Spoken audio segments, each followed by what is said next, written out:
Assalomu alaykum barchaga.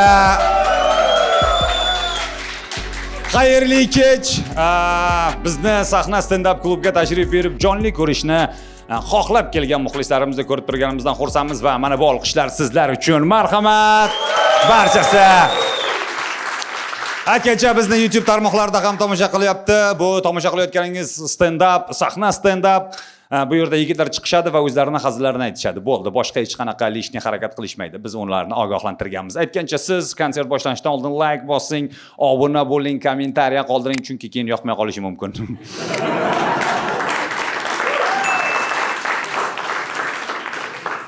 Hamma ishni boshida qilgan yaxshi. To'g'rimi aka? Demak, biz qayerdamiz? Biz Toshkentda Sahna stand-up klubidamiz va hozir nima bo'ladi? Qoyil.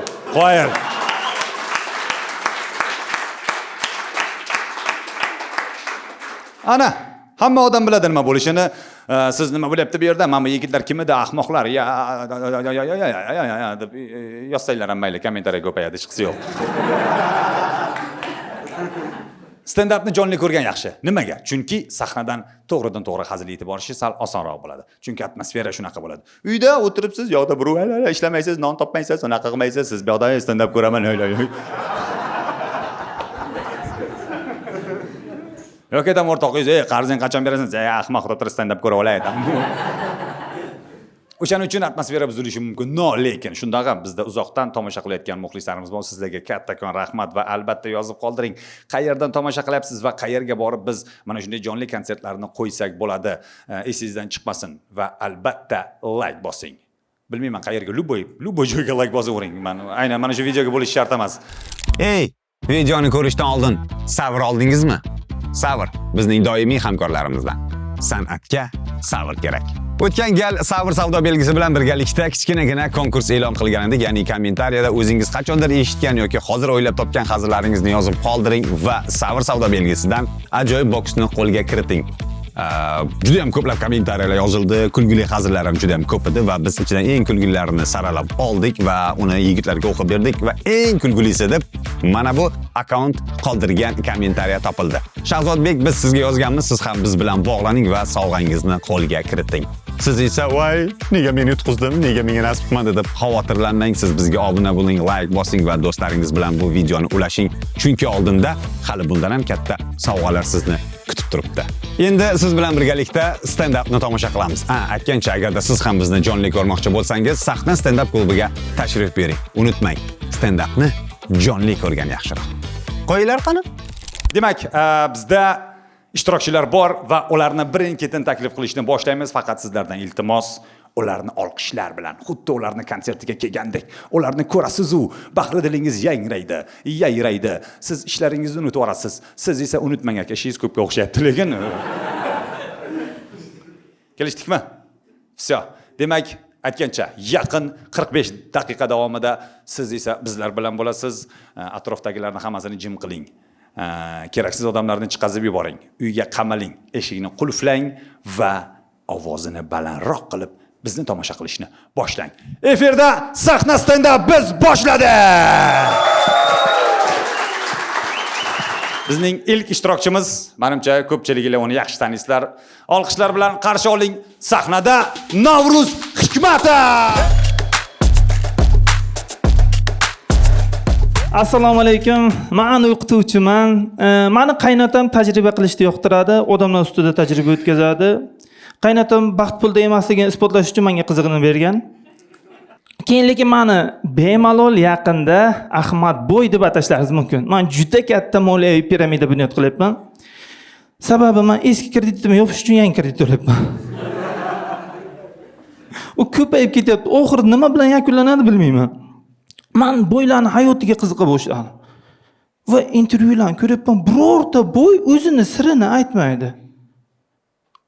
Qaydan topyapsiz desa, onamni duosi. Endi onam duosi $300,000 mashina bo'lmasa kerak. Onamni duosi. Shularni onasiga aytaylik, butun O'zbekistonni duo qilsin, nima ketdi undan?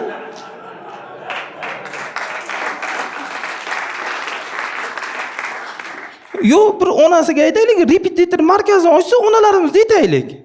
Qanday qo'yilib o'chadi, qanday duo qiladi, o'rgatsin. Keyin mani xotinim aytadi, dadasi deydi, siz deydi romantik emassiz deydi. Mani deydi erkalab chaqirmaysiz. Hay xotin qanday chaqiray? Quyoncha, mushukcha. To'g'ri, ba'zi payt hayvonday bo'lib ketasan, lekin bu darajada emas. Yo'q deydi. Hay deydi, jinnicham deb chaqiring. Devonamisan, kasal bo'lsang davolan. Jinni bu kasallik-ku. Yo deydi, jinnicham erkalash deydi. Bitta cha o'zgaryaptimi? Ha? Gaymaricham desam bo'lmaydimi? Chunki menda borda. Hamma o'zida borini aytadi. Yo'q deydi. Keyin xafa bo'lyapti. To'xtadim shuni. Xotin dedim, "Mani sevgim senga nisbatan juda ham katta" dedi. Qanaqasiga dedi. "Mani sevgim xuddi davlatimiz Jeyimni sevgan kabi sen sevaman" dedi. Xalq qancha norozi bo'lsin, yozsin, sudgacha borsin, xuddi Jeyim davlat kabi ajralmaganda men sen bilan ajralmayman dedim. Va xursand bo'lib qoldi. Keyin men bizani boyligiga erishmasligimizga sabab ertaklarimiz ekan. Mana aynan aytishnik bo'lmaganimga sabab ertaklar. Chunki ertaklarda bilasizmi, faqat peshona ter bilan pul topishaydilar. Ay, bironta aytishnik peshonasidan ter chiqqan ko'rganmisizlar? Shucha o'qituvchi bo'lib qoldim men. Ertaklarimiz juda g'alati, uchoqayni botirlar, kim biladi? Bilasizlar? Qarang, katta o'g'il tengini topadi, ketadi, baxtli bo'ldi demaydi. O'rtancha o'g'il o'zini tengini topadi, ketadi, baxtli bo'ldi demaydi. Ana keyingi o'g'il boradi, pochon bitta qiziga uylanadi, yarim pochonlik baxtli bo'ldi. Biz ichki kuyovlikka qarshimiz, lekin pochoni qizi bo'lsa mayli. Ertaklarimizni o'zida aytgan, sen mamlakatda giroy bo'lmoqchisan, pochon qiziga uylan. G'alati. Yo'ki nimaga ertaklarimizda pochonlarimiz jismonan zaif qilib ko'rsatiladi, bittagina qizi bo'ladi ana. Rahmat, menda hozircha shular, sog' bo'linglar. Hozir bizda teatrshunos. Olqishlar bilan qarshi oling. Sahnada Abdulaziz Hakimovich, olqishinglar. Assalomu alaykum hammaga. Sahna stand up vaqt ajratib tashrif berdinglar. Bitta o'zimizga o'zimiz qarsak chop beraylik. Rahmat. Da. Rostdan teatrshunosman. Teatrshunos bo'lib o'qishga kirdim. O'qishga kirgandan keyin bitta tayinli ishim o'rganib qo'yish kerak. Hozir montajyorman. Ko'pchilik so'raydi, nimaga aynan montajyorlik tanlading deb. Agar siz montajyor bo'lsangiz, men shoularni, ko'rsatuvlarni montaj qilaman-da. Agar montajyor bo'lsangiz, voqeani ichida bo'lasiz. Qachon syomka bo'ladi, qayerda syomka bo'ladi, siz bilasiz-ku. O'sha joyga borasiz. Syomka bo'lgandan keyin videoni olib siz montaj qilasiz-ku. Montaj qilganingizdan keyin YouTube'ga qachon chiqishini faqat siz bilasiz-da. Keyin uni YouTube'ga qo'yasiz. Videoni ham birinchi bo'lib o'zingiz ko'rasiz-ku. Kommentiga men birinchi deb yozsangiz bo'ladi. Ha?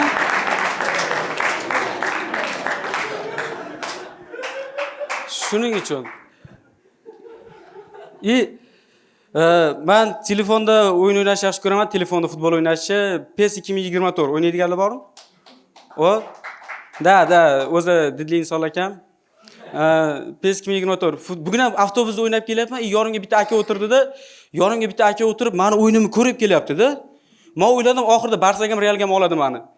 Ko'rib kelyapti-da, qaysidir qiyin bosqichdan o'ta olmayapman, kamandan yuta olmayapman-da. Menga qarab, ash bosqichdan o'tib beraymi dedi. Men aytdim, aka, bu o'yin, men o'zim o'ynasam qiziq, siz o'ynab bersangiz qiziq emas. Ha, bo'pti, bir yordam beraymi debman-da, odamlarga yaxshilik ham yoqmaydi deb teskari o'girib oldim. Xafa. Men o'yladim, akani dilini og'ritdim-o. Keyin o'tib bo'lgan bo'lsa men berdim. Aka, keyingi bosqichdan o'tib bering. Aka oldida shunaqa o'ynayapti, u bosqich mayli ikkita sezondan o'tib ketdi. Orada zerikib App Store'dan PUBG tortib PUBG o'ynab ketyapti.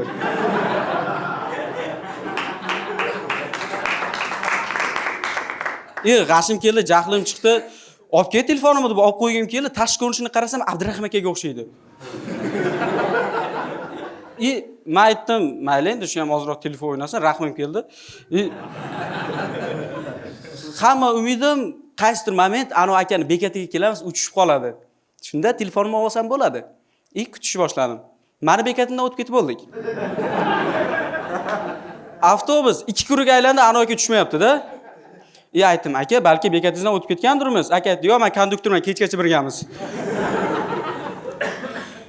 Meni kim bilandir solishtirishlari yoqmaydi, vaqti yoqmaydi. Agar o'sha sohada men silabiy bo'lsam, Yo'q, hazil o'zi вообще-то yoqmaydi kimlarni solishtirish, chunki hamma sohada silabman. Kecha o'rtog'im kelyapti, ishkaldan kelganda, talpadan kelgan. Nima bo'ldi desam, urib maydalab yubordim dedi. Kichkina bola ekan, bo'yi ham past, sandan ham pastda dedi. Ana uchun men metrmanda, hamma men bilan o'lchaydi. Telefonda bitta qiz bilan gaplashadi. Shuncha gaplashyapsan, ertaga uylanasanmi bunga aytsam, yo'q, uylanmayman, bu semiz, sandan ham semizda.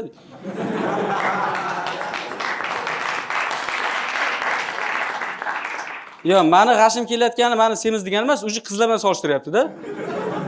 Ana qiziku ertaga tug'gandan keyin oziydi, men shu turishda qolaman. Bitta qiz bola kursdoshimiz o'zi yomon ko'rgan yigit bilan uydagilar majburlab uchrashuvga chiqarganda, uchrashuvdan kelyapti-da, ana bola yomonlayapti. Ko'la ham olib bermadi, parkga olib kirmadi, даже restoranga olib kirmadi. Vashshe pas ekan. 20 ta bolani ichidan qarab, mana Abdulaziz sizdan ham pastda.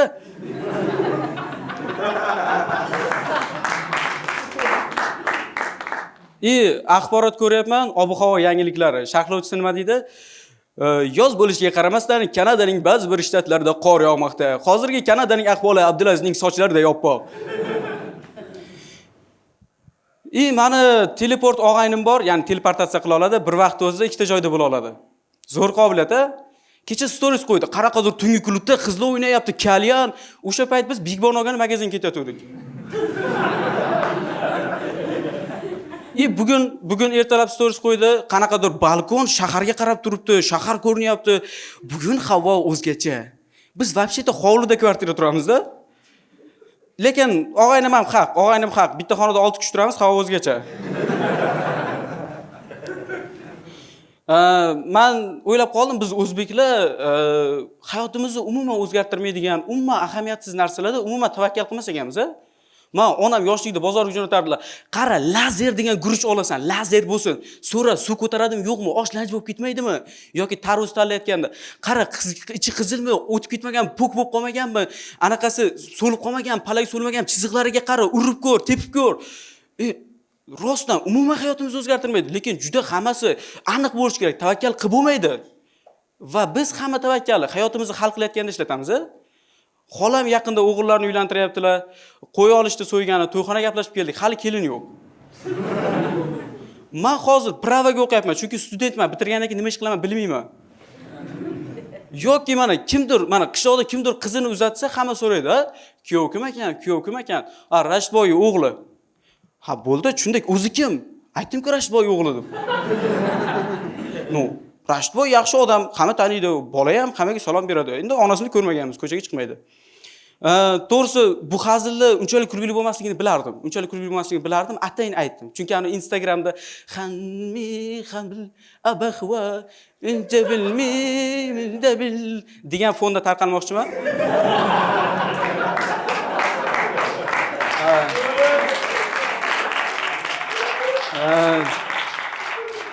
Pastida описаниесida Abdulaziz hazil qilmaydi degan yozib bor.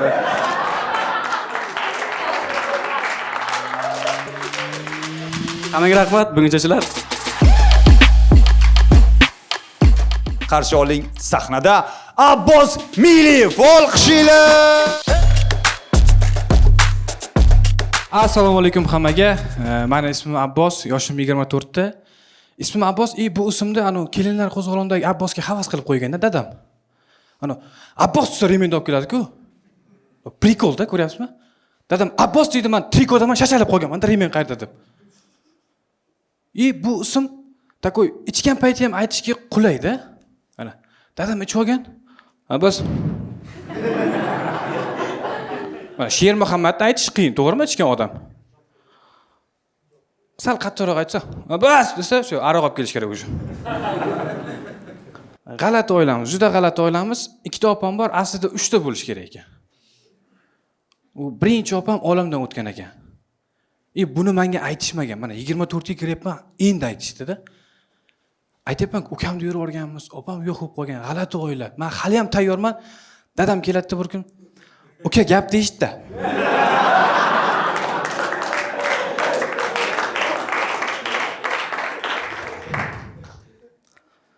Onasi bilan bozorga chiqqanlar bormi?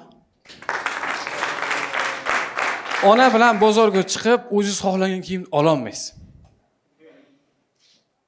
Ona bo'lmaydi bu oyoq kiyim desam, "Yo'q, normal turibdi, normal. Ona bo'lmaydi bu. Mana qara, rangini ham qara. Ona bu qizlarniki bu."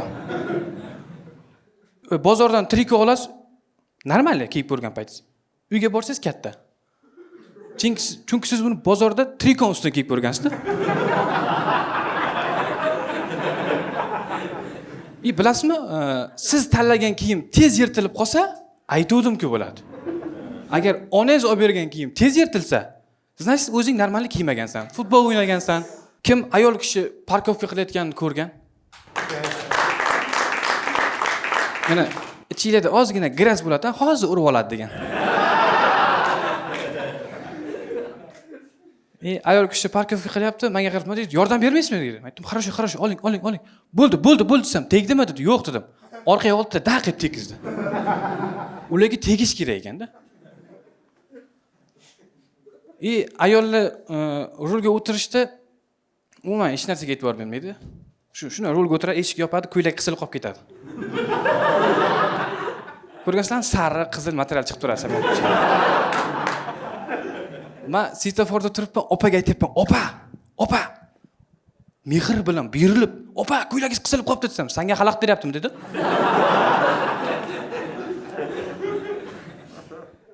Ayollarni mashina haydashini ko'rgansizlarmi mana? Mana erkaklar обычно mana haydasa, ayollar takoy. Mana bo'yin 2 marta ko'tariladi. Damas haydasa ham. Shtobi oldinda ko'rish kerak-da, tushunyapsizmi? Men savol berdim. Mana qarang dedim. Svetoforda birinchi liniyada turib qolsangiz, yashil yonganini qanday bilasiz desam, "To'poymisan, orqamdagi signal chaladi-ku" deydi. Hammaga rahmat, menda buguncha shular. Demak, bizda keyingi ishtirokchimiz o'zgacha yo'nalish egasi Feruz Toshpo'latov. Olqishlar. Yo, ovoz. Assalomu alaykum, xush kelibsizlar. Bugun aytgancha, men ismim Feruz, yoshim 23 ta. Bugun kech uyg'ondim, sababi paket qidirib chiqdim. Tushingizda. Siz ham bor edingizmi tushimda? Sizlar hech tushlaringizda paket qidirganmisizlar? Men 100% ishonaman, mana shu yerda o'tirgan hamma paket qidirishdan muhimroq ish qiladi tushida. Paket nimaga kerak desalaringiz agar, guruch bor ekan 1 kilo. Bitta joyi teshilgan ekan mana shunaqa barmoqdek. Teshilgan joyini ushlab turib paket qidirib yurgan ekanman. Bir kishi aytmaydiki, paket qo'lingdagi guruchni qo'y, keyin paket qidir. Men o'yladim, men tush ko'ryapman. Men yana ikkita qo'l paydo qilsam bo'ladi. Ikkita qo'l paydo qildimda, ikkita qo'limda guruch ushlab turibman, ikkita qo'limda paket qidiryapman. Hozir o'ylasam agar men prosta paket paydo qilsam bo'lar ekan.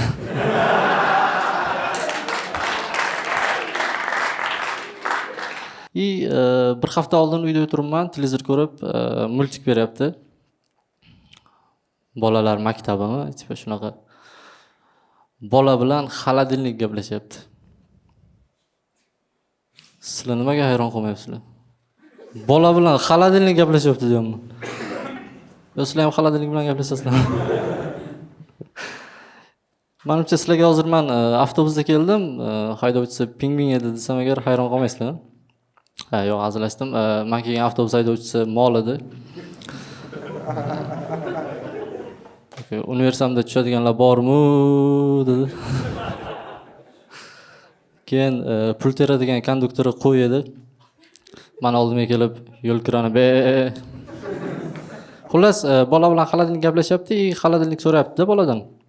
"Qalaysan? Sog'liqlaring yaxshimi?" Sizlardan hech xolodilnik xoli so'raganmi? Masalan, mendan so'rasa agar, men gapni aylantirma. Kecha qo'ygan tortim qani?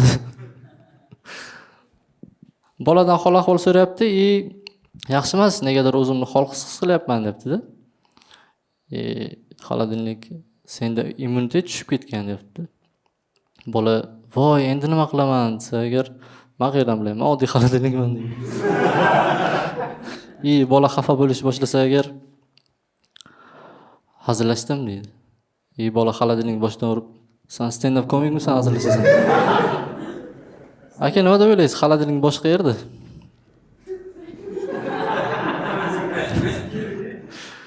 Faqat morozilikalik xolodilnikdachi. Siz o'ylab turing.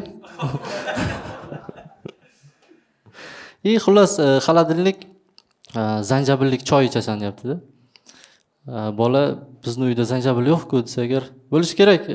Kecha oying adangga qaytishingizda zanjabil olib keling deganlarini eshitgandim deydi. Men aytdim, "Sen tort o'g'irlashdan tashqari yana gap ham poylaysanmi?"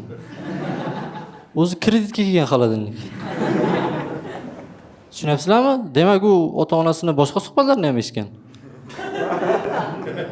Menimcha, qaynotadan homilador bo'lgan kelin degan seriallarning ssenaristi xolodilnik bo'lsa kerak. To'g'risini aytaman, meni shu kungacha xolodilnik haqidagi fikrlarim ijobiy edi. Endi o'zgardi. Uyga mehmon keladigan bo'lsa agar, xolodilnikni to'kdan o'chirib qo'yib, keyin gaplashadigan bo'lganman. To'g'ri, uyda hozir hamma qorni og'riyapti aynigan mahsulotlardan. Qulog'imiz tinch. Men bu multfilmni ko'rgandan keyin o'zimiz xolodilnikimiz oldiga borib, "Ey xolodilnik. Kecha oyim adamga qaytishingizda kolbasa olib keling demaganmidi?" Bugun o'sha multfilmning davomini ko'ryapman. Bolalar maktabi degan.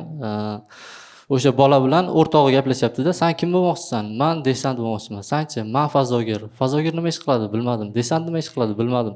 "Yur unda Bahodirdan so'raymiz" deyapti. Uyga borishdi. Nima deb o'ylaysizlar? Bahodir kim? Da. Xolodilnikning oti Bahodir ekan. Hozirgi zamonda Bahodir bo'lish uchun prosta xolodilnik bo'lsangiz bo'ldi aka. Men uyga bordim, men aytdim, "Men ham xolodilnikimga ism qo'yaman." Xolodilnikning oldiga bordimda, "Ey xolodilnik, bugundan boshlab sen Bahodirsan" dedim. Xolodilnik Bahodir boshqa kishining ismi-ku. Men aytdim, "Sen uni taniysanmi?" "Da, o'zi zvezda bo'lib ketgan, multiklarda chiqyapti" dedi.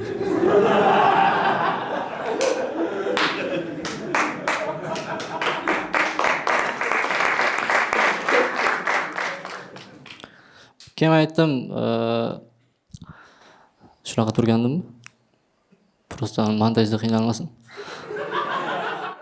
Keyin aytdim, mayli, kulib olaylik. Okey, zo'r ekan, qayerdan oldi shu narsani? Yomondan berar ekan. Xolodilnikni gaplashadigan bo'lsangiz. Akaga qarsak chalib beringlar, bitta maza qilsin. Aka, normalmi? Xolodilnik qarsaklar xalaqit bermayaptimi? Konsertni o'chirib qo'yaylikmi?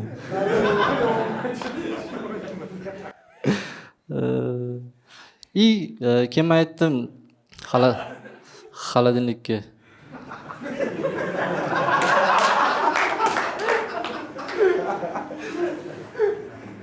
Sizlarga hazil aytish shart emas ekan-a?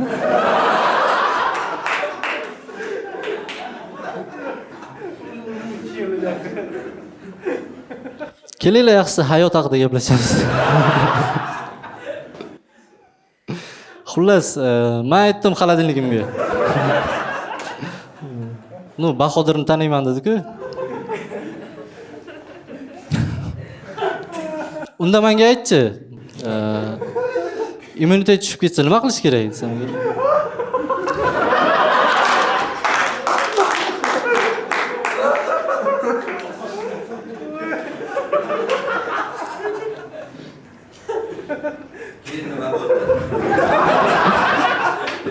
To'xta, yoki kulib olsin.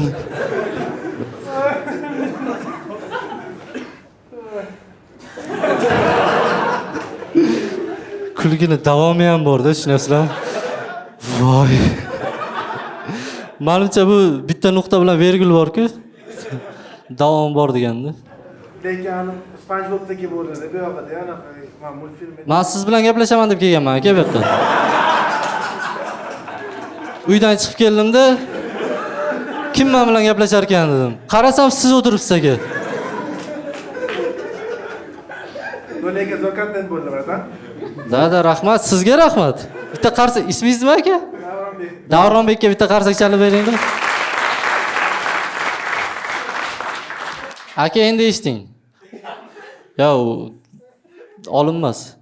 Eshiting. Endi kuldirmayman aka. Xullas, kim aytdim, immunitetim tushib ketsa nima qilish kerak?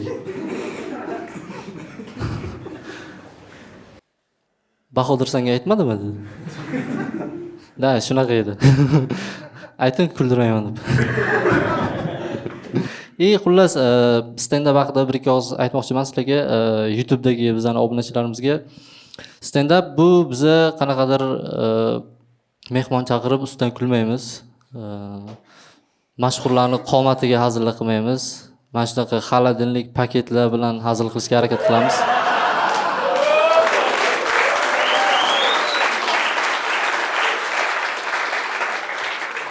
Bu negativlar uchun edi. Endi meni taniydiganlar bo'lsa agar obunachilarga murojaat qilyapman. Meni taniydiganlar bo'lsa agar nima deb o'ylaysizlar? Men konsert qo'ysam bo'ladimi, yo'qmi?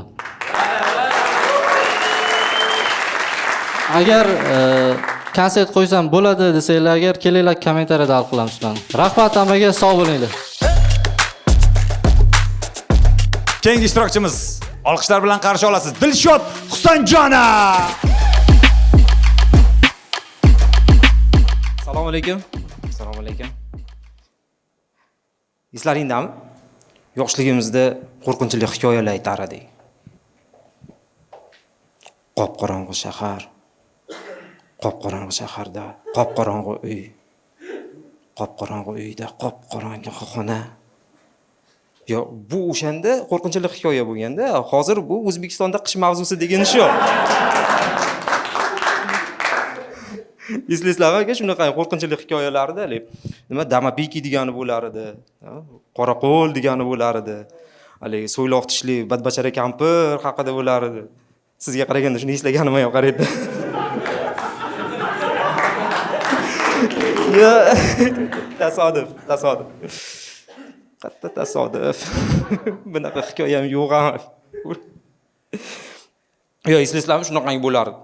Haligi qo'rqinchli hikoyalarni aytish uchun o'zimizga atmosfera yasar edi. Atmosfera ham o'tirib, takoy kutib turardi kimdir bizni qo'rqitishini. Nimagadir mazza qilar edi shunda. Mazza qilib eshitib olar edi, keyin kechqurun hamma uxlaganda hojatga chiqish muammo. Takoy yotib, birinchi marta haligi falsafiy xayollar ham o'shanda kelishni boshlaydi. Hayot yo'llari og'ir, qiyinchiliklar ko'p. Lekin men aniq yutuqlarga erishaman. Hamma meni hurmat qiladi. Balki o'shanda bitta sevorganimni esdan chiqarib yuborishar. Nimalarni o'ylamaysiz-da u payt. Bu o'sha paytda bizga qo'rqinchli tuyular edi-da. Bu qo'rqinchli tuyular chunki bizga tuyulardagi xuddi biz bilan ham xuddi bo'lishi mumkin-da. Lekin 35 ga kirgandan keyin bu ssenariy boshqacha bo'lishi kerak biz qo'rqishimiz uchun. Qop-qorong'i uy, qop-qorong'i uyda qop-qorong'i xona, qop-qorong'i xonada qop-qora telefon, blokirovkasiz xotinning qo'liga tushib qoldi. O ves choyxonadagi bola. Ya. Menda bunaqangi holat bo'lmagan. Bekorga ishdan keyin kelib, uyga kirmasdan 15 minut ko'chada turmayman-ku. Ya, yoshlikda ko'p g'alati ishlar qilar edik. O'yinlarimiz ham g'alati edi. Endi bilasizlarmi yo'qmi, shunaqangi o'yin bor edi. Cho'loq hakka deylardi. Cho'loq hakka. Bitta cho'loq hakka tanlanar edi. O'yin prinsipini tushuntirib beraman. Uni uyi chizilar edi. O'yin maydoni chizilar edi. Cho'loq hakka bir oyoqda boshqa o'yinchilarni ushlashi kerak edi. Bir oyoqda yugurib, boshqalarni ushlashi kerak. Agar mobodo oyog'i, ikkinchi oyog'i yerga tegib ketadigan bo'lsa, uyiga yetib olgungacha orqasiga tepib shirib yuborar edi. Real. Kimnidir ushlasa, endi u cho'loq hakka bo'lar edi. To есть, tushunyapsizlar-a? Hozir ikki oyoqda qocha olmagan lanka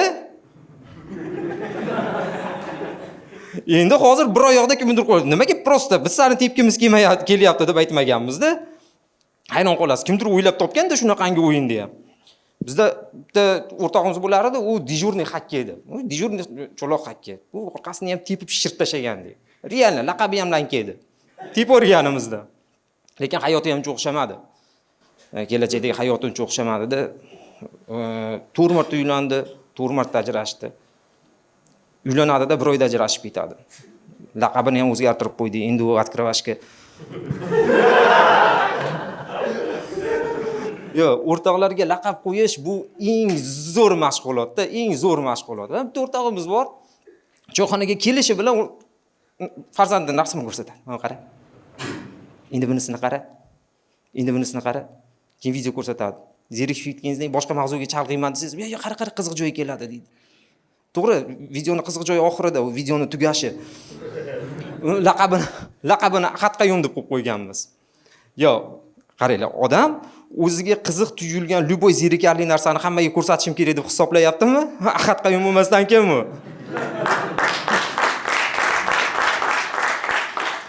Yana bitta o'rtog'imiz bor, karta o'ynab o'tirsa, takoy bor, sizlarda ham точно shunaqangi o'rtoqlaring bor. Kartani qo'liga oladi-da, bittalab ochadi. Sekin ochadi. Kuch bilan qisib turib ochadi. Laqabini porloq kelajak deb qo'yganmiz. Yo, bo'larish bu bo'lganligini bilib tursa ham, kuchansam bir nima o'zgaradi deb o'ylaydi-da u. Ya, nimada katta bo'lganingiz sari fikrlarni ifodalashni har xil odamlardan o'rganishni boshlaysiz. Bunaqangi desam bo'lar ekan, значит, bu vaziyatda bunaqangi desam bo'ladi. Men esimni tanib endi o'zim marshutkalarga chiqib birinchi marta marshutkada ketyapman. Bittasi aytdi, teparoqda to'xtatib yuboring dedi.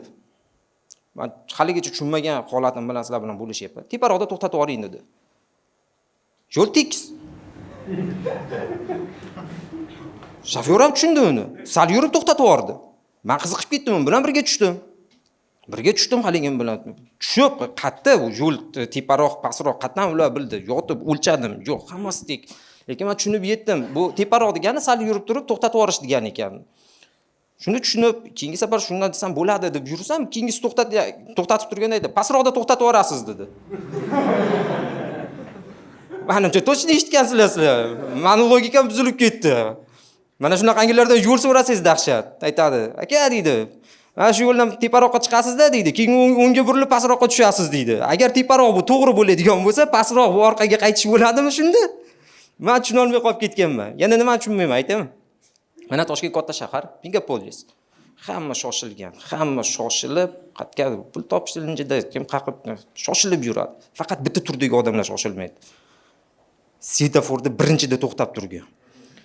Вообще shular shoshilmaydi-da, men bilmayman. Men bunga hazil ham yozmoqchi emasdim. Prosta YouTube orqali shuni ko'rishlarini xohladim. E'tiborlaringiz uchun rahmat. Menda hozircha shular. Aytgancha, bizda ochiq mikrofon sahifasi bor. Ochiq mikrofon bu xohlagan inson chiqishi mumkin. Sizdan talab qilinadigan narsa bu bor yo'g'i 3 daqiqalik monolog bo'lishi kerak.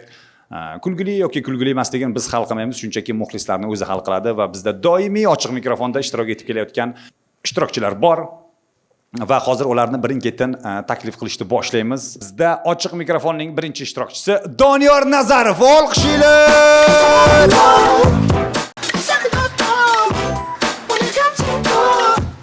Xo'p, xayrli kech hammaga. Assalomu alaykum.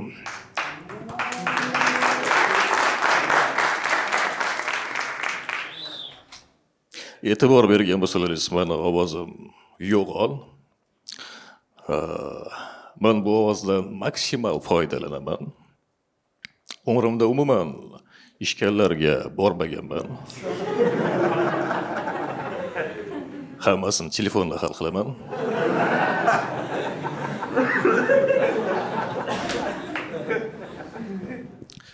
Meni ovozim hammaga umid beradi. Tushkunlikka tushib turgan odamlar oldiga kelib, hammasi yaxshi bo'ladi desa, mana tupoyim ishonadi. Ko'pchilik mendan so'raydi, ovozingiz o'zingizniki deyishadi. Men ularga qarab, albatta. yoshlarida. Yo'q, mayli. Yo'q, lekin aytib qo'y, men haligi anavi chet elda degan narsaga ovoz bermaganman. Bo'ldi qilaman u narsani so'rashni. Kim menga o'xshab oilasida katta farzand? Kichkina farzand bo'lganlar bormi? Yaxshi, unda meni oilasida kichkina farzand bo'lganlarga bitta savolim bor. Aytinglar-chi, sizlar rostdan shunaqa iplosmisizlar yo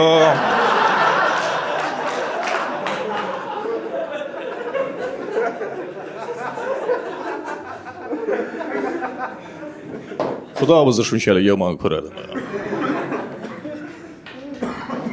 Siz katta farzand bo'lsangiz, sizni ota-onangizdan boshqa hamma qarindoshlar yaxshi ko'radi. Ayniqsa bobongiz. Chunki siz katta nevarasiz. Keyin nimagadir faqat katta farzandlarni urishadi. Kim kaltak yegar kichkinaligida? Yo'q, uyalmasdan qarsak chalaveringlar. Da, kattalarni urishadi. Ana u kichkina birovning uyini yoqib o'rsa ham unga hech kim hech narsa demaydi-da. Uzog'i bilan o'zing hech narsa qilmadimi, hay? To'g'risi, bo'lgan voqea ukam kichkinaligida qarindoshimizning uyidagi somonni yoqib o'rgan. Ana uni haligacha eslashadi. Voy, bu shunaqa sho'strida. Agar men shu ishni qilganimda, sen iplos kimga o'xshading?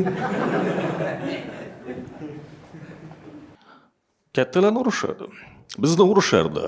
Onam urardi, gilam qoqadigan bilan. Urgani hamchi ana uni qarra joyi bilan urardi-da. Yo'q, mana joyi bilan ursa ham yomon tegadi. Da, onam urardi. Dadam urmasdi, tepardi.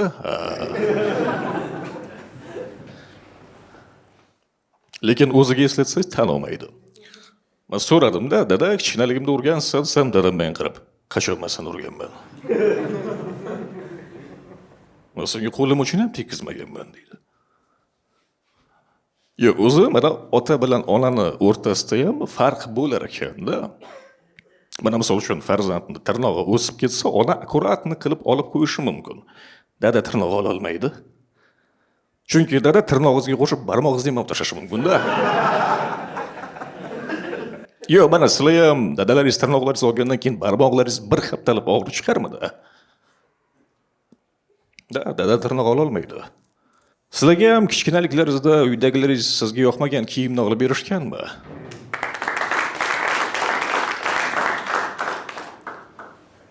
Bechoralar. Menga onam kichkinaligimda shapka olib berganlar, men u shapkani yoqmadi. Kiymayman deganimda onam menga qarab, kim sendan so'rayapti? Вообще-то bu zo'r shapka. Buni studentlar kiyadi. Men aytdim, zo'r shapka? Yo'q, unda nima sinfdoshlarim ustimdan qiz bola deb kulyapti. Onam menga haligacha kiyimlar olib beradi, lekin men buni juda ham yomon ko'raman, to'g'risi. Chunki har safar onam menga kiyim olib berganlarda men haligacha yoqtirmaydigan bitta gapni doim aytadilar. Bu sizlar ham eshitgansizlar, bitta kiyib ko'rsat.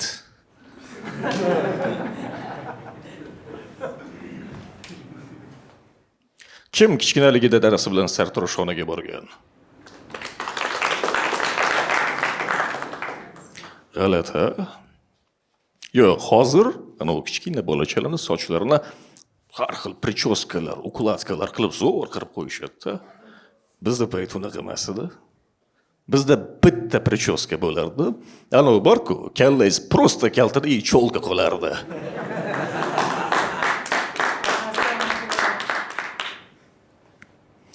Da.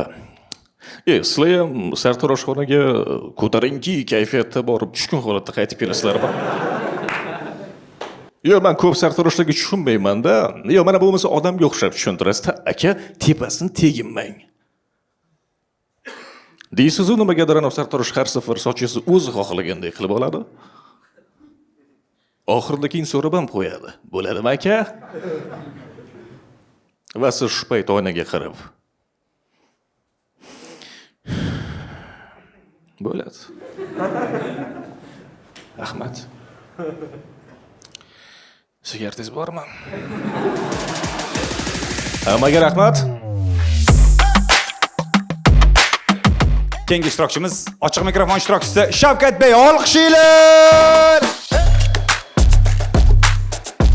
Mani yoshim 20 da va men bugun ko'z o'ynagimni minuslari haqida gapirmoqchiman. -1.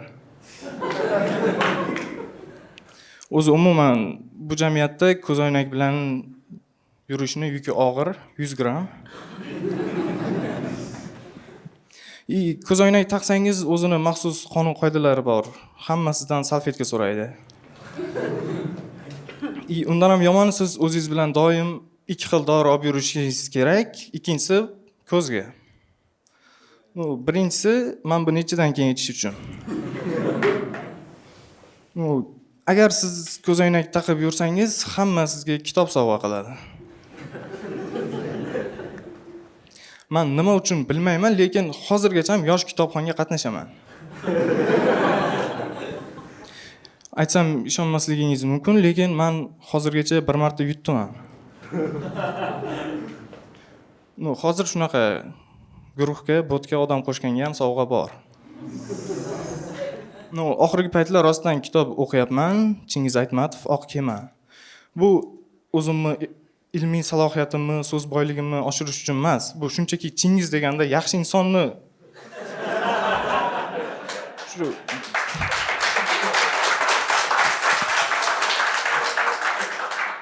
shu yaxshi inson ko'z oldimga kelishini xohlayman-da. Meni ko'z o'ynagim bu yagona kamchiligim emas. Men 29-fevral tug'ilganman.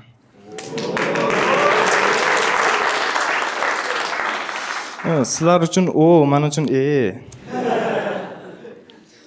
men tug'ilgan kunim 4 yilda bir marta keladi, lekin bu yaxshi, har yili 8-martdan ko'ra. Menda shunaqa bo'lgan, meni tug'ilgan kunim 4 yilda bir marta kelishini bilganimda 12 yosh bo'lganman. Men do'stlarim bilan kelishgan holda meni tug'ilgan kunim 4 yilda bir marta bo'lsa, men 4 barobar ko'p sham puflashim kerak deganman. 48 ta shamni puflaguncha uyimiz yonib ketgan. Dadam urushgan, seni tug'ilgan kuning 4 yilda bir marta kelsa ham yozda sham puflash noto'g'ri deb. Ko'rib turganinglardek, men 29-fevralda tug'ilganim ham yagona kamchiligim emas. Men xunuk kiyinaman. Ko'pchilik aytadi, didsiz kiyinadi. Yo'q, menda did bor. Baxtga qarshi akam ham bor-da. Men yoshligimda shunaqa bo'lardi. Oyim doim oldimga 2 ta tanlov berardi, 2 xil variant. Men doim akamni kiyimini tanlardim. Chunki ikkinchi variantda opamni kiymaydi-da. Men nolimayman akamni kiyimini kiyganman, chunki aytaman-ku, akamni ham, meni ham opamiz bor edi.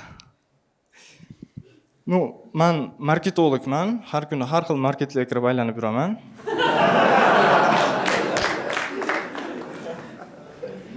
Hazil.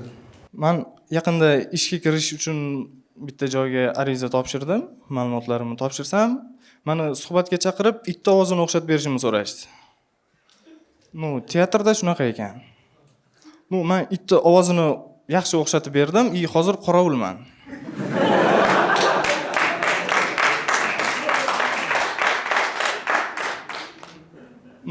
To'g'risini aytsam, oyligim kam, 500 ming.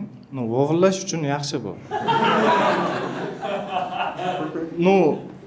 Boshliqlar bilan kelishdik, meni oyligim ko'tariladi, qachonki tishlashni ham o'rgansam. Shunaqangi ismlar bor. Bu o'zini emas, boshqa kishining pasportini ko'rsatib isbotlash kerak-da. Bu 60 voy, 70 voy. Men doim so'ragim keladi. Shunda kim 60 yosh bo'lgan? Ishonmaysizlar, shunaqangi ismlar bor, bir martalikda. U Hayit. Men Hayit degan o'rtog'im bor. Men biror marta ko'rmadim tug'ilgan kunda Hayit bo'lganini.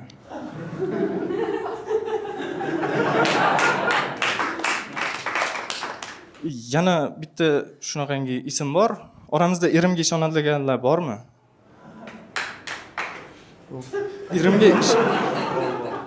Erimga ishonadiganlar yo'q bo'lsa, o'g'ilay ismi qayerdan kelgan? Bu ism emas, jazo-ku bu. Xo'p, mayli nechtadir qiz oilada. Qizni nima aybi bor? O'zingga qo'y.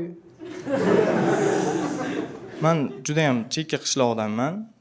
Toshkentga kelgan qishlog'imizda 3-odamman. Qishlog'imizda shunaqangi taxtacha bor, faxriylar, qishlog'imiz siz bilan faxrlanadi deb yozilgan 3 kishi bor. Men 3-chisiman. Qishlog'imizdagilar bilishmaydi birinchi odam Toshkentda qamoqdaligini. Men hayron qolgan joyim ikkinchi odam mana Toshkentga olib kelgan taksist.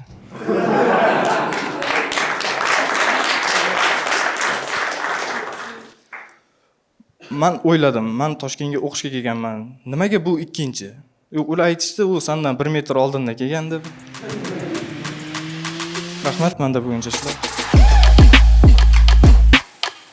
Demak, agar tayyor bo'lsangiz, keyingi ishtirokchimizni olqishlar bilan qarshi oling. Abdulla Zokirov olqishinglar. Assalomu alaykum. Yaqinda o'rtoqlarim bilan mafiya o'ynadim. Boshlovchi qaradida tun keldi, hamma ko'zini yumsin dedi. Men prosta ochkimni ichdim. E'tibor bergansizlarmi? Jamiyatimizda juda aqlli insonlar bor, ziyoli insonlar bor. Har bitta bo'layotgan voqeada o'zining pozitsiyasi bor, o'zining fikri bor. Jamiyat ham ularni hurmat qilgan holda taksist deb chaqiradi. E'tibor bergansizlarmi? Kinolarda ikkita sevishgan shunday binoning tashqarisiga chiqadi-da, tortishib turadi-da, qiz to'g'ri kelgan taksiga minib ketadi. Narxini ham kelishmaydi, qayerga ketayotganini ham so'ramaydi. Menimcha Yandex chaqirganda, ajdaniya bekor turmasin deb yigit bilan urushib turadi. Meni hazillarim oilalarni yaqinroq tanishga yordam beradi. Mana bitta hazilim bor edi, Instagramga Reels qilib qo'yilgandi. Ya'ni, men 2004-yilman, yilim maymun, o'zimdan 12 yosh kichkina ukam bor. Uni ham yili maymun. Bir kun dadam menga qarab aytganlar, kelajakda men bu maymun bilan yashamayman. Shunda onam ukamni ko'tarib kelganlarda, unda bu maymun bilan yashaysiz deganlar. Va eng ko'p yiqqan like kommentariya bu aka qoyil, men hozir e'tibor berdim, biz oilaviy qo'ylar ekanmiz degan. Yaqinda yangi ochka oldim. Yaxshi ko'rgan qizim, yangi ochkangiz yarashibdi, chiroyli bo'lib ketibsiz dedi. Men qarab aytdim, lekin sen chiroyli emassan dedim. E'tibor bergansizlarmi? Ba'zi bir insonlar kontaktni uzun qilib saqlanib qiladi, ya'ni to'liq ma'lumotni saqlanib qilgan. Qachon tug'ilgan, nima ish qilgan, dadasi nima ish qiladi, qachon ishdan bo'shagan. Meni dadam kontaktlarni shunday saqlanib qiladi.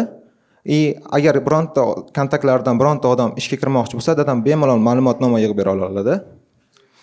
Yoshligimda dadam qanaqadir ish qilayotgan bo'larlar. Kimdir telefon qiladi. Abdulla, qarachi, kim telefon qilyapti deydilar. Men boraman. Panjiyev Ilhom Lukoilda 2022-yildan 2023-yilda ishlagan, hozir ishsiz, mahallada Qiyariq mahallasida tug'ilgan, shu payt telefon o'chib qoladi. Yaqinda yangi ishga kirdim, bir kun ishga shortikka bordim. Qorovul qo'ymayapti.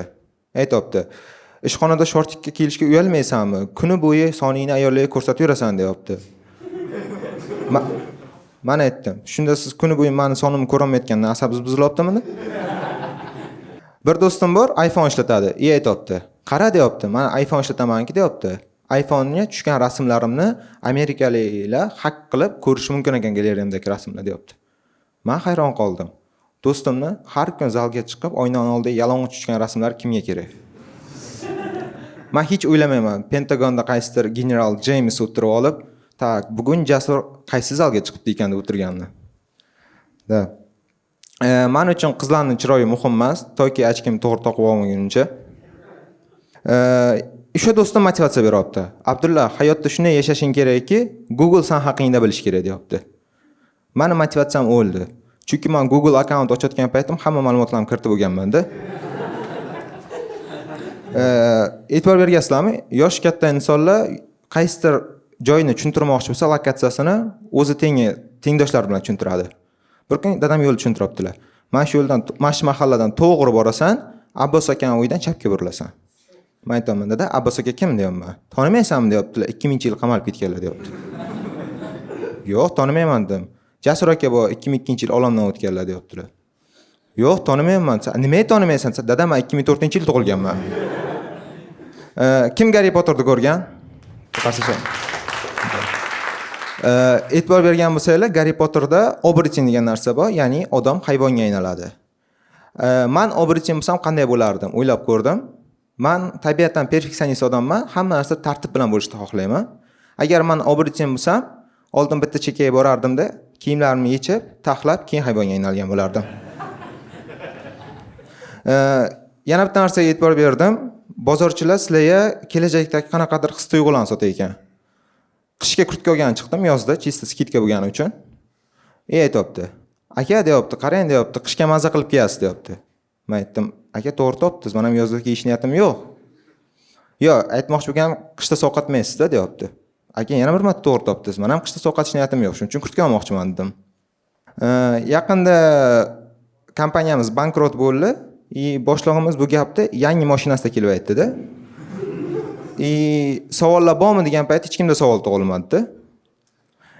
O'sha boshlig'im aytdi, bor rivojlanib ket dedi. Men so'radim, rivojlanish uchun nima qilishim kerak dedim. Podkast ko'r dedi. Podkast ko'rdim, 2,5 soat podkast ko'rdimda, shuncha gap eshitdimda, oxirida boshlovchi nima deydi? Xulosa o'zingizdan deydi. Men qilgan yagona xulosam 2,5 soat ichida uxlasam bo'lardi degan xulosa. Men sizlarga bir voqea aytib bermoqchiman. Bitta narsani sezib qoldim. E'tibor beryapsizlarmi? Vaqt juda tez o'tibdi. Paqtada siz bog'chaga borasiz уже. Paqtada уже maktabdasiz. Paqtada institut bitirgansiz. Paqtada uylanasiz. Gohida paqtada svet o'chadi. Paqtada farzandli bo'lasiz, svet o'chgani uchun. Paqtada уже qarigansiz, nevaralaringiz bor. Paqtada siz qanaqadir ochiritasiz. Tushunmaysiz nima ochiriti bu. Ochiritimda qarasangiz, poya yangi mashina olib kelib bankrot bo'ldi degan boshliq ham bor. Shunda tushunib yetasizki, siz qanaqadir ochiritasiz. Rahmat, menda hozircha shular. Demak, bizda so'nggi ishtirokchi va shu uchun oxirgi kuchlarimizni yig'ib olqishlar bilan qarshi olamiz. Otabek Xudoyberdiyev, olqishinglar. Men ismim Otabek. Yaqinda konsert ko'rib o'tirman, Xurshid Rasulovning konsertida. Da, akani ham kimdir ko'radi. Xullas, Xurshid Rasulov konsertini ko'ryapman. Konsert qaysidir momentida endi konsertimiz mehmoni Sardor Rasulov. Mezbon-ku bu. Yo, to'g'risida hamma yoqda tanish bilish bo'lib ketyapti, to'g'risi. O'sha konsertni ham men kutdim. Konsert Xurshid Rasulovniki, konsert mezboni Sardor Rasulov. Pastda o'tirgan mehmon Java Rasulov. Oxirida konsertimiz homiysi Rasulov eshiklari.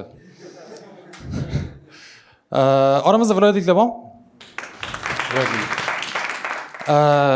Yaqinda bilib qoldim, viloyatda istamoq degan fe'li boshqa ma'noda ham ishlatilar ekanda, ya'ni qidiryapti degan. Masalan, nimadir qidirayotgan bo'lsa, nimani istayapsan deydi-da.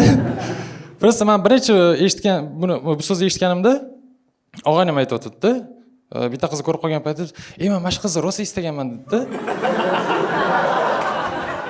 Rosa istaganman shu qizni deyapti-da. Men shunchalik xohlayapsanmi? Xohlasang bor gapir. Yo'q, qidirganman dedi. Все tushunarli. O'zi umuman e'tibor berganmisizlar, qizlar, Instagramdagi qizlar ikkiga bo'linadi. Birinchisi chiroyli qizlar, ikkinchisi Instagramga rasm qo'ymaydiganlar. Erkaklar ham ikkiga bo'linadi. Erkaklar ikkiga bo'linadi. Birinchisi Instagramga rasm qo'yadiganlar, ikkinchisi Instagramga rasmini montaj qilib qo'yadiganlar. Вот bilasizlar, mana video yasaydi, videoni montajda maksimum titratadi yuzi ko'rinmasligi uchun. Mana bitta og'aynim bor, Instagramga rasmini qo'yganda ustidan effekt qilurib rasm piksel bo'lib ketganda, uji boshi to'rtburchak, tushunyapsizmi? Prosta. To'g'risi, qizlar mukammallikka qarab intiladi-da, ya'ni qosh chiroyli bo'yaydi, ko'zi chiroyli bo'yaydi, labi chiroyli bo'yaydi. Erkaklar prям qidiradi. Qoshdan tortib ichki dunyosigacha. Prosta qidiradi-da, bitta chiroyli joyini topgandan keyin har doim o'shani ko'rsatishga harakat qiladi. Masalan, uchrashuvga chiqqanda yigit 1 soat ichida 4 marta kuldimi, demak, uchishim chiroyli deb o'ylaydi. Yo'q, rostdan maqtashga harakat qiladi. Men og'aynim bor, Instagramga har doim mana bunaqa rasm qo'yadi, mana bunaqa rasm qo'yadi-da. O'ylaydi, meni barmog'im chiroyli deb. Shunaqa. O'zi mana kichkinagina savol. Tashqi ko'rinish chiroy muhim deb o'ylaydiganlar qarsak chalinglar. Da. Akim ichki dunyo muhim deb o'ylaydi.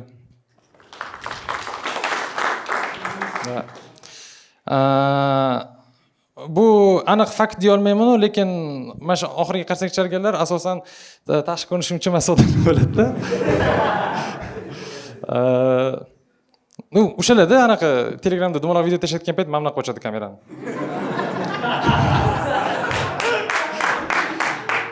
Yo, to'g'risi, men tushunmayman. Tashqi ko'rinish chiroyli deyishadi. Anu ichki dunyosi muhim bo'lsin deydi-da. Men birorta og'aynimni ko'rmaganman, uchrashuvdan qaytib kelyapti-da, sal xunukroq ekan, lekin ichki dunyosi prям go'zal. Nabarat bo'lganini ko'rganman. Chiroyli qiz ekan, no sal parusatsizroq. No, naushnik taqib yursang bo'ladi. Ravshan naushnikni berib tur. U ham aytadi, "Bo'pti, faqat indingga qaytarib ber, meni ham uchrashuvim bor." Shunaqa. Yo, sizlarda ham bo'lganmi? Masalan, uchrashuvda siz qiz bola sizga urotsan deb tashab ketyapti-da, siz takoy ichki dunyoni olib kel. Men hali ichki dunyoni ko'rsatmadim senga. Yo, men shaxsan men uchun tashqi ko'rinish muhim deb o'ylayman, chunki mana kimnidir qanaqa tarbiyachining oldiga kimnidir olib borib shuni ichki dunyosini to'g'rilab bering desangiz, 2 yil bering deydi. Bolani yoki qiz bolani olib borib tashqi ko'rinishini to'g'rilab bering desangiz, 2000 bering deydi. Tashqi ko'rinishni o'zgartirish osonroq. Shuning uchun yaxshilab e'tibor berish kerak. O'zi yana bablik deb o'ylamanglar-yu. Qizlar bilan munosabat ko'p o'rganyapman-da. Anaqa o'z oramizda yaxshi ko'rgan qizi borlar bormi? Qarsakchaliklar. Shuncha kamchilikmi? Qolganlar uchrashuvda asla stand-up keldinglar. Xullas, manipulyatsiyasi bor-da qizlarni. Ya'ni sizni ignor qilishga harakat qiladi, yozganingizda birdaniga javob bermaydi yoki bo'lmasam telefon qilganingizda ko'tarmaslikka harakat qiladi. Yo, men tushunmayman, ular o'ylaydi, erkak kishining sevgisini ko'paytirishga-da. No, mana men aytaman, erkak kishi mana mashinchi sevadi, bu ko'paymaydi ham, kamaymaydi ham. To'g'risi, men buni sevasan, siz mashinchi sevaman. Mashinchi sevaman deydi. Buni esa buni ham shuncha sevaman deydi. U qizlarda u takoy, men buni 50% sevaman, men buni 40%, 10% Instagramdagi zaproskalarga tarqatib o'radi. Bu yerda og'ayni qursan, qara Instagramga like bosdi deydi. Ahmoqsan, 10%san. Rostlanimda qizda shunaqa sevayotganda tanlab sevadi-da. Даже koinotlar to'qnashib, taqdirlari ayro kelganda ham uchrashmaydigan koreyskiy doramadagi yigitni o'zini yoqtirgan yigitidan ko'proq yaxshi ko'radi. To'g'risi, masalan, sizlarga atab Instagramga kap-katta video taxlaganmi? Va takoy, kimni yaxshi ko'rasan deyishganda, dars-darsda siz rasmingiz chiqyapti. Yo'q. Bunaqa bo'lmaydi. Qizlarni gaplari tushunarsiz. Masalan, даже namyuklarni ham tushunib bo'lmaydi-da. Tushunishim bo'yicha mana bunaqa ekan. Qiz bola sizga mana gulob ber deydi. Yo'q, gulob berishingizni xohlaydi. Namyuk qiladi. Siz tushunmasangiz, xafa bo'lib aytadi buni. No, u payt olib bersangiz, olmaydi. Получается, siz u qiz xohlamayotgan payt gul berishingiz kerak. Xohlamayotgan bo'lsa, nima qilaman berib? Men og'aynimni hammasi tushunarli. Просто meni qornim ochdi deydi, men lavash olib beraman. И все, ikkalamiz ham baxtlimiz. Qizlarda qanaqa chiqadi-da? Uchrashuvga chiqqan payt deysiz. Bugun havo yaxshi, ha? Gulob beraymi? Nima demash? Yo'q, lavash olib bering deyapman. Tushunarsiz, bittada tushunib bo'lmaydi. Tushunarsiz gaplar ko'p. Masalan, aka ba'zida aytadi, "Qarang, men muzik chiroyli ekan" deydi. No, tushunarsiz, ko'ryapsizmi? Tushunib bo'lmaydi bittada.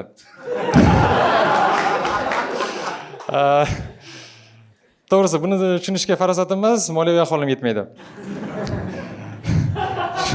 Tushunasiz, men muzik chiroyli ekan deydi. Men no, nima demoqchisan? Men lavash bo'y so'ragan deydi. Prям romantik hodisa bo'lgan bo'lardi, lavash yeyotganda ichidan uzuk chiqsa.